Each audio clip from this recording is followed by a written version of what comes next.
Ưng tin đã bằng rồi ngày thôi dài khó nghe những bằng tiếng hát thua dậy từng giây rồi sinh sống hôm nay bóng vui với hồn xanh đời sâu sâu lá bóng hoàng hạnh phúc vô biên mắt ứa đi em những thời yêu thương.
Một ánh sao vàng rực rỡ đây rộn ràng mộng say những bước chân dần về đây Sài Gòn ơi ưng tin đã vào rồi ngày ơi Sài Gòn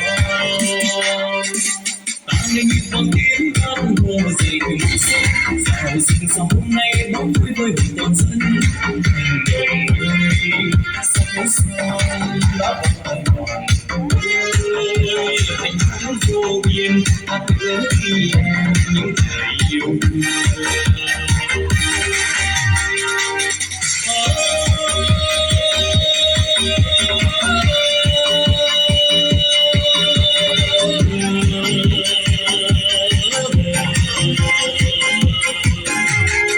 Hết cô rồi bà ơi, đây hết cô rồi này bà ơi.